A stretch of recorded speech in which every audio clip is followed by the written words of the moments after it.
హక్కు ఉంది కాబట్టి రైట్ అండి, సమయం కూడా అయిపోతుంది. ఆనంద్ సాగర్ మాట్లాడారు ఫైనల్ గా.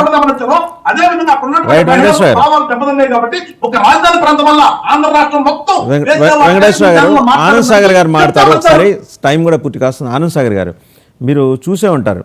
సరే, ఈ పొదిలి సంఘటన పక్కన పెట్టండి, మన అవినీతి గురించి మనం మాట్లాడుకుందాం.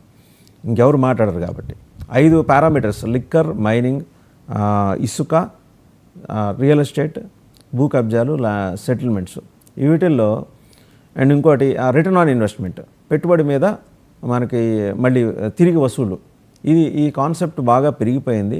ఈ ఓరియంటేషన్ తోటి, చిత్తశుద్ధితోటి, క్రమశిక్షణ తోటి దాదాపు 40 నుంచి 70 మంది ఎమ్మెల్యేలు పనిచేస్తున్నారని 4-5 రకాల సర్వే సంస్థలు ఇచ్చింది. మీకు కొంచెం కష్టంగానే ఉంటుంది ఇది, ఎందుకంటే వాస్తవాలు ఎప్పుడు నిజాలు సత్యాలు కష్టంగానే ఉంటాయి. ఒక ఆయన అయితే మీరు కూడా చూసే ఉంటారు, ఈయన మరి మీకు అనుకూల దినపత్రికలోనే వచ్చింది. రాత్రిపూట వెళ్తూ 11 తర్వాత బార్ ఎందుకు ఓపెన్ చేస్తుందని లోపలికి వెళ్ళి ఒక ఎమ్మెల్యే గారు వాళ్ళని కొట్టి బీభత్సం చేసి 2 లక్షలు చేశాం కదా, 1 లక్ష ఇస్తున్నారేంటని ఆ సీసీటీవీ ఫుటేజ్ కూడా లాక్కెళ్ళాడు. పోనీ ఎవరో సాక్షులు రాసింది కూడా కాదు, ప్రజల అభిమాన పత్రికలో వచ్చింది అది. అంటే మీరు డూ ఎంకరేజ్ అండి ఇవన్నీ. మన మీ నాయకుడు అయితే స్పష్టంగా చెప్పాడు, 1 టైం ఎమ్మెల్యేలుగా మిగలమాకండి అని చెప్పాడు ఆయన, చంద్రబాబు గారు. అయినా కూడా వాళ్ళు చేస్తూనే ఉన్నారు. ఎక్కడో చోట ఎండ్ కార్డు పడకపోతే ఇప్పుడు కొత్త సర్వే, అదే రైజు 4 విడతల సర్వేలో 61 స్థానాల్లో మీకు వ్యతిరేకత ఉంది అవుట్ ఆఫ్ 164. నేను కూటమి గురించి మాట్లాడుతున్నాను, ఓన్లీ టీడీపీ కదా. ఈ వ్యతిరేకత పెరిగే ప్రమాదం కనిపిస్తోంది. నేను సరిదిద్దుకునే అవకాశం ఉందా అండి ఆనంద్ సాగర్ గారు? సార్, ఇప్పుడు 5 ఏళ్లకు వచ్చిపోయే పదవి అశాశ్వతమైనటువంటి పదవి. దీన్ని శాశ్వతం అనుకుని గుడ్డిగా నేనే దీంట్లో ఉట్టు కట్టుకుని ఉయ్యాలు ఊగుతానని భ్రమలో బతికి ఏ ప్రజాప్రతినిధి కూడా ప్రజాస్వామ్యంలో బ్రతికి బట్ట కట్టలేడు. అలాగే రాజకీయ పార్టీలు కూడా చిత్తశుద్ధితో తనను తాను నిరంతరం అధ్యయనం చేసుకోవాలి, అవలోకనం చేసుకోవాలి, అవుట్పుట్ తీసుకోవాలి. ప్రజలు నా గురించి ఏమనుకుంటున్నారు, నా ముందేమంటున్నారు, వెనకేమంటున్నారు అనేది ప్రజాప్రతినిధి నిరంతరం తెలుసుకోవాలి. ఒక విద్యార్థిలాగా తెలుసుకుని ప్రజలకు నచ్చే విధంగా, మెచ్చే విధంగా ముందుకెళ్ళాలి తప్ప ఏ ఎమ్మెల్యే అయినా సరే, ఏ పార్టీ, మా పార్టీ వాళ్ళైనా సరే అవినీతికి పాల్పడి అవినీతి ధ్యేయంగా బతకడం చేస్తే వాళ్ళు ఖచ్చితంగా 1 టైం సెటిల్మెంట్ లాగా 1 టైం ఎమ్మెల్యేలు అవుతారు, 1 టైం ఎంపీలు అవుతారు, 1 టైం మంత్రులు అవుతారు. వాళ్ళ రాజకీయ జీవితం అక్కడితో సమాధవుతుంది. చరిత్ర చెప్తున్న సాక్ష్యం ఇది. ఐ సిన్సియర్లీ అప్రిషియేట్ గాదా వెంకటేశ్వర గారు, మోక ఆనంద్ సాగర్ నిజాయితీగా నిజం ఉన్నదన్నట్టు ఒప్పుకుంటున్నారు. ఈ లక్షణాలు మీ అగ్రనాయకత్వంలో కూడా ఉండి సరి చేసుకుంటే బాగుంటుంది అనుకుంటున్నా.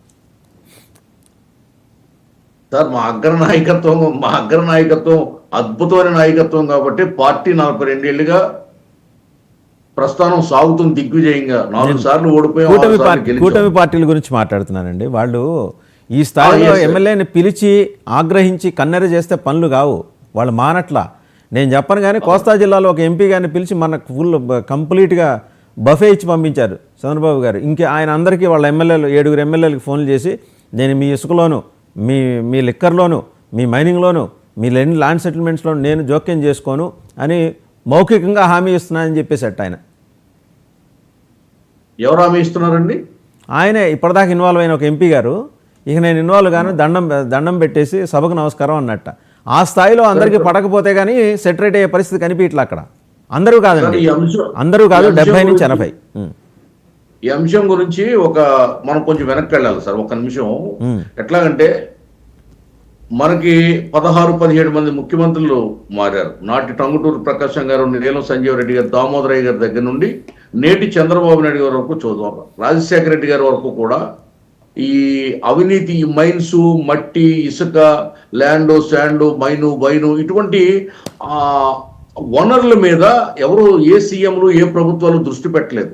వాటిని దోచుకోవాలి. భూగర్భంలో అదే మా తెలుగు తల్లికి మల్లెపూదండ, కడుపులో బంగారు, కనుచూపులో కరుణ అన్నట్టుగా ఆ కడుపులో ఉన్న తెలుగు తల్లి కడుపులో ఉన్న బంగారం మీద ఏ పార్టీ, ఏ ముఖ్యమంత్రి దృష్టి పెట్టలేదు. ఫస్ట్ టైం వైసీపీ పార్టీ పుట్టిన తర్వాత దాని మీద మనం ఫర్దర్ గా డిస్కస్ చేద్దామండి. Thank you very much Anand Sagar గారు, మోహన్ రెడ్డి గారు అండ్ ధన్యవాదాలు. లేదు, టైమ్ ఈజ్ అప్ అండి, మనం let us discuss some time later. Thank you very much అండి, ముగ్గురికి కూడా ధన్యవాదాలు. సో చూసాం కదా, అంటే మొత్తంగా 4 విడతలుగా రైస్ చేసిన సర్వేలో గుంటూరు, కృష్ణా, ప్రకాశం, నెల్లూరుతో కలిపి 61 స్థానాల్లో కూటమి మీద వ్యతిరేకత మొదలైంది. ఎస్సీ స్థానాలు ఖచ్చితంగా వైసీపీకే దక్కబోతున్నాయి. కొన్ని చోట్ల 1 టైం ఎమ్మెల్యేలుగా మిగిలిపోవాల్సిన పరిస్థితి స్పష్టంగా కనిపిస్తుంది కూటమి ఎమ్మెల్యేలు. ఇంకా 3 జిల్లాలు ఉన్నాయి ఆల్రెడీ. ఆయన కేకే సర్వేలో మొత్తం 44 మంది గురించి ప్రస్తావన చేస్తే మరి